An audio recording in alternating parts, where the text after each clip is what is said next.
Listen to me. If there was a wise man who would ever think of this, they would say in order to be superior to the man, you've got to be the man. For I am the man himself.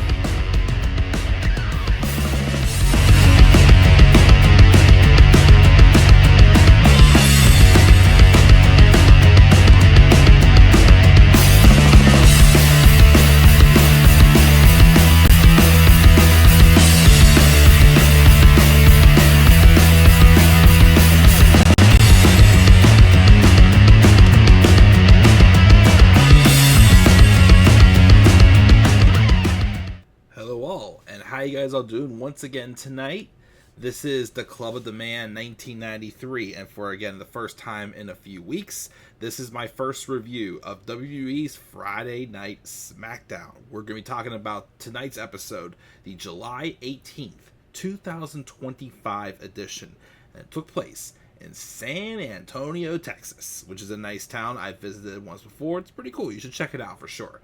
Again, this is the first review I've done in a few weeks, just again catch up to speed for those who haven't watched any of my past couple videos. Again, I had to downgrade my Adobe Suite subscription due to cut back on some expenses right now. But again, once I get all that taken care of, eventually you will see the fancier graphics back again. Again, I will make something simplified compared to what I had before. Again, I just have to find a time and sit down and just put all that together again. So hopefully that will be soon, but of course I got these reviews to catch up on, and I also do have a Summerslam match card printed match card to make as well, even though these matches for this SummerSlam are being made official pretty quick. And for tonight's episode of SmackDown, it's one of those ones that were tough for me to grade, because it did kind of set some things up for SummerSlam, so it's kind of like a little bit of a setup show as well. But like I said in the Raw review in recent videos that I have done, everything just feels very rushed. Like, the end payoff, for the most part, is pretty good. But it's just the getting there is like, there's the uncertainty. And maybe that's just to throw us off, I don't know. But like, even tonight's episode, it's like, decent, solid, I would say.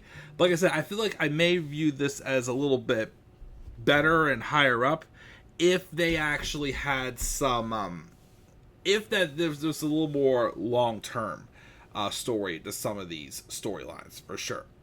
But we're going to get into it. Also, this is the first review of SmackDown I've done since SmackDown has gone back to 2 hours. Thank goodness. Again, especially a show like this, I wouldn't have survived the 3-hour SmackDown for sure.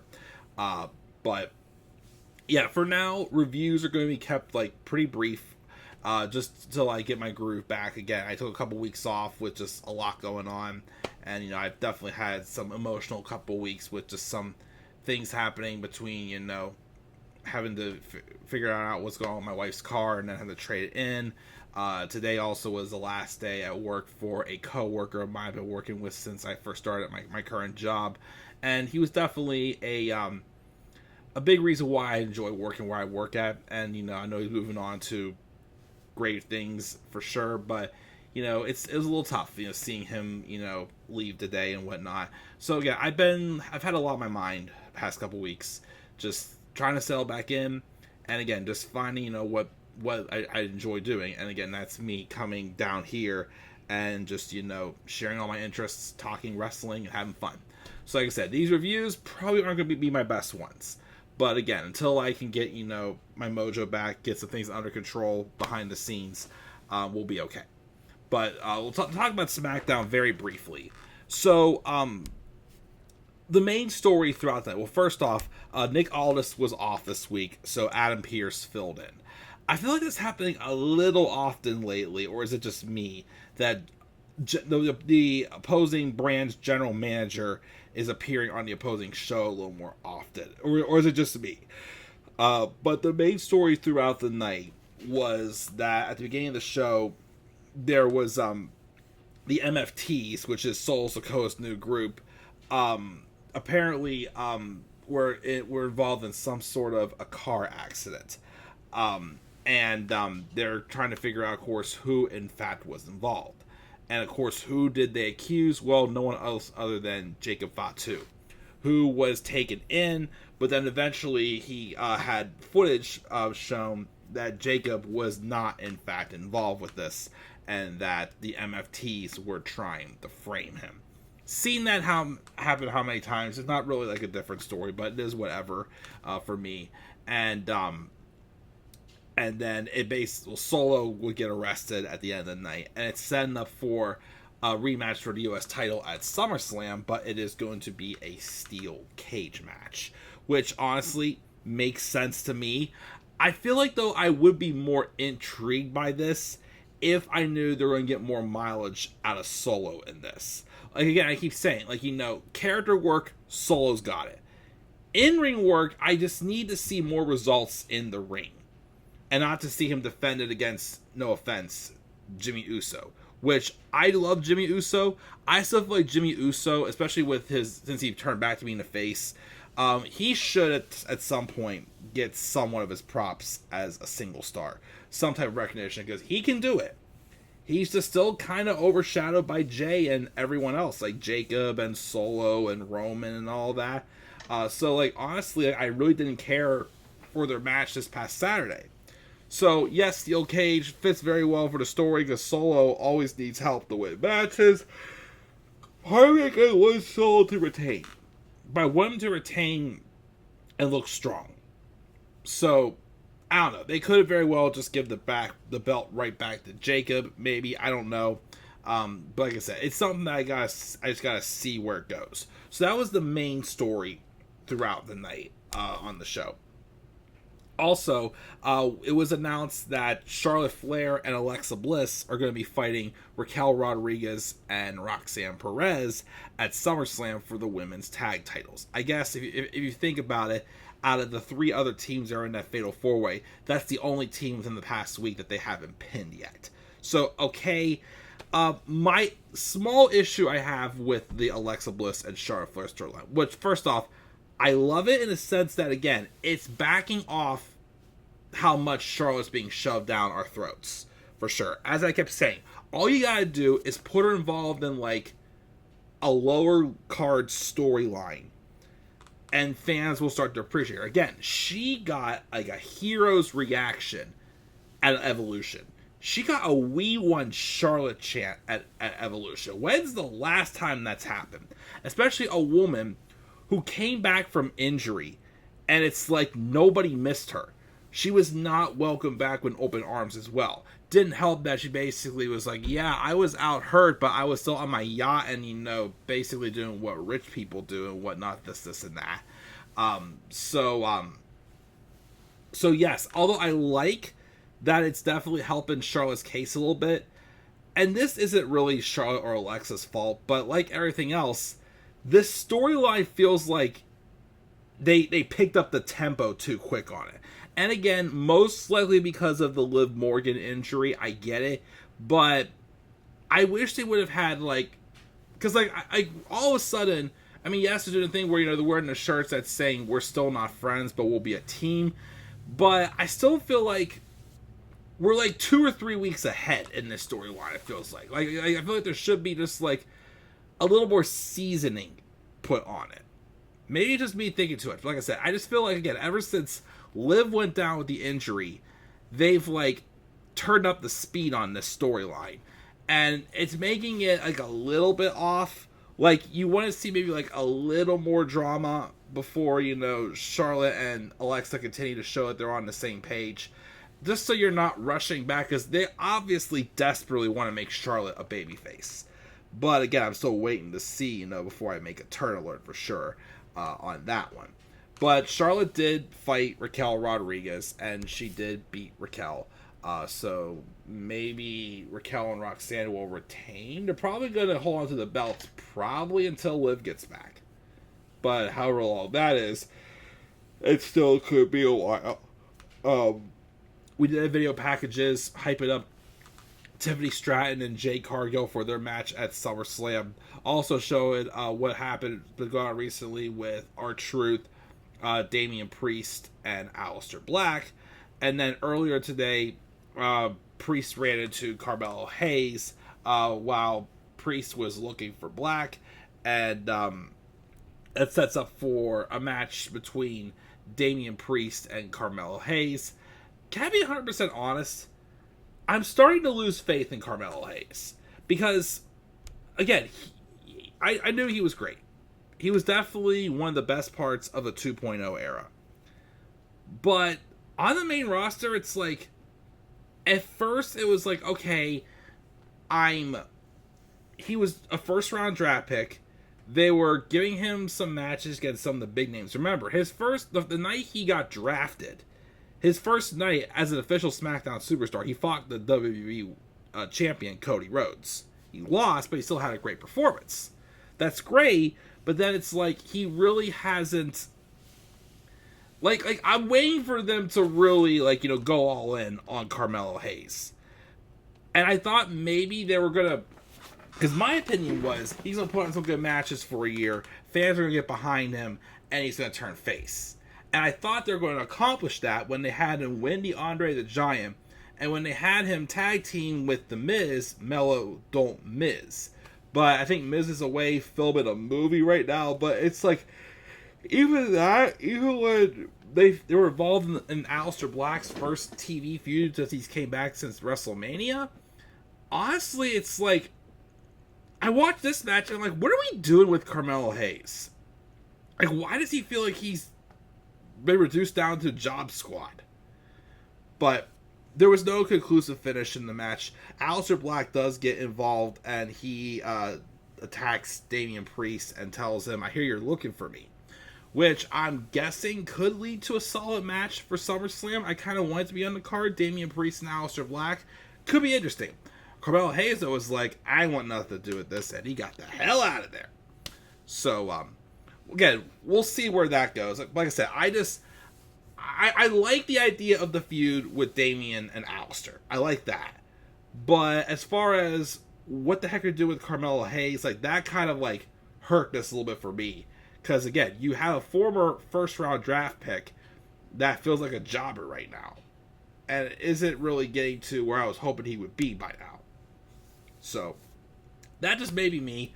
The Wyatt 6 have one of their VHS tape promos discussing how they're now the champs, and it involves stripping them of their vanities and desires, apparently, and that's what they all said in the creepy video.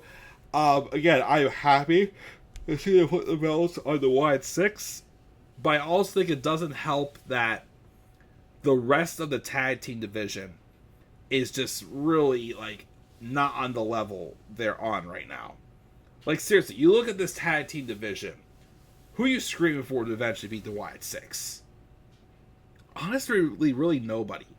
I mean, they could do so with them at DIY since Dexter Lumis and Johnny Gargano have a history to it, but I'm getting this bad feeling, and it might just be me overthinking, that the Wyatt 6 as tag team champions are going to feel like when Harper and Rowan were the Bludgeon Brothers. And basically, their tag matches were their like actual title matches. I feel like they were fighting a job squad because they were just booked so much stronger than all the other teams that their matches just weren't that interesting. And then also, you made everybody else look like geeks. So I'm a little worried that the Wyatt 6 might be in that situation too. But their next opponents, which will be next week, were decided in a fatal 4-way on this show when the random team of Andrade and Rey Fenix won a fatal 4-way with DIY, Motor City Machine Guns, and Fraxium. I don't know how I feel again about Andrade and Rey Fenix being a tag team again. If Rey Fenix isn't tagging with Penta, you should be keeping him a single star. But they're throwing him with Andrade. I guess it's something for him to do, whatever. It'll be a good match, but yeah, I'm not sure how I really feel all about that. We also did get a replay of what happened on the Jimmy Kimmel segment with Jelly Roll, Logan Paul, Drew and Randy to hype up their match in a few weeks as well at SummerSlam, that tag match. Stephanie Vaquer was on SmackDown, not sure why, she's a Raw superstar, but she beat Alba Fyre. Again, I'm still sensing they could be doing a 6-woman tag just to get Stephanie on the card at SummerSlam with her and the Bella Twins, taking on the Secret Hermits. Again, just to have an excuse to get Stephanie on the card, fine, but that could just be overthinking it. And of course, Stephanie did the Devil's Kiss as well, as we all appreciate that. And Piper Niven tried to attack her outdoors, but Stephanie came upstanding. Cool. Street Profits, before, of course, that Fatal 4-Way, had a segment backstage talking about their loss to the Wyatt 6, and they didn't hold back. They said the idea of them holding the titles isn't a reality, and they're willing to accept it. They made it clear, though, they'll be coming for gold again. DIY just toast them, and then again, they had the match, and again, the winners were Andrade and Fenix. So where that goes, who the heck knows what happens there. So we have that, and then the closing segment was the contract signing with Cody Rhodes and John Cena. Cody had taken the contract from Pearce earlier tonight when they started the whole investigation thing with Solo and Jacob. So Cody was the first one who came out. His usual stick. Talks about how he's feeling from the Texas crowd. He's going to feel like an outlaw, just like his father and brother. And who is, of course, recently the new AEW TNT Championship. Still watching that, but I will again record a review for that at some point once I get that caught up with. Cody runs down everything, though he's stared down. Winning back-to-back Rumbles, Rock trying to take his spot. But at WrestleMania, there was one moment he did flinch. And that's one thing they've emphasized about Cody Rhodes. He's a flincher. He flinched like a little bitch. Yes, my father, one time he got me to flinch. He would jag around and go, "Ooh, you flinched like a little bitch." So I guess Cody Rhodes is the new flincher of WWE. He is no longer the American Nightmare. He is the American Flincher, Cody Rhodes. But, of course, he flinched at WrestleMania, which costed him his championship. And he said, fighting John Cena is no easy task. And then, with that, he invites Cena to come out. So John Cena does come out and is playing aerial text on the Tron, who comes out and says, "I'm sorry, guys, I have bad news. I can't be at SummerSlam. He'll be in New York shooting a major Netflix film, blah, blah, blah. He has to be obligated to that, this, and that." He goes, "Maybe we'll make it up in Paris or Perth. But I can't do this. I'm sorry." He goes to leave. Cody's obviously like, "You're just a scaredy cat." Runs out there and starts brawling with Cena. And then whenever Cena goes to use the title on Cody again, Cody does duck. And then, of course, off Impact, Cody somehow gets hold of the championship. And this time, he don't flinch, and he also puts Cena through a table. Knocks Cena out, and then puts the pen in Cena's hand and makes him sign it with his own hand.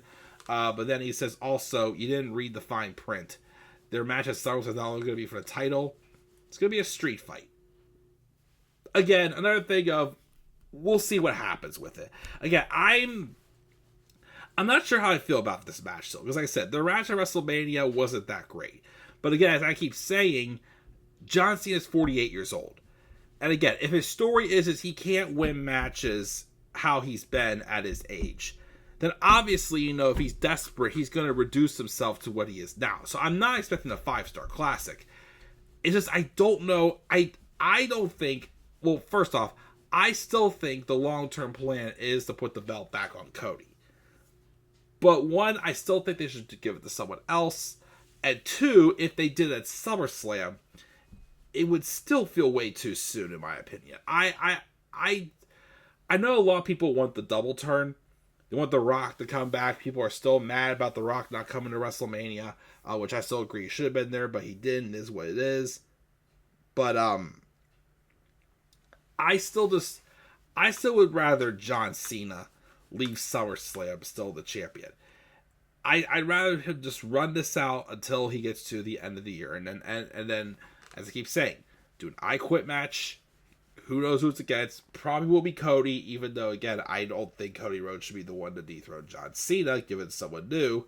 And then get John Cena to say I quit and humble him. That's how I feel like, again, you should end his career, but that's just me. So once again, SmackDown was a very, we'll see where this goes storyline. I gave this show a B-. Like I said, solid to decent stuff. But again, I'm sure someday I will think, oh, this deserves a little bit of a higher grade because this actually worked out better than I thought. So we'll see where it goes. Again, we have about 2 weeks till SummerSlam, which again, I don't like that a lot of the stuff is rushed, but it is what it is. Hopefully, of course, they will deliver with the first ever 2-night edition of SummerSlam. So guys, what are your thoughts on this episode of SmackDown? Leave your thoughts down in the comment section below. I gave it a B- personally. Slap a like on the video and subscribe for more content on my channel. Follow me on Twitter as well, The Club with the Man 93. Also follow me on TikTok and on Instagram at The Club with the Man 1993. Until then, guys, I'm checking out. I'll catch you all later and have a great rest of your night. And do not forget, in order to be superior to the man, you've got to be the man. And for I am the man himself. And that is not just an opinion, my friends. That is a fact of life. Yeah!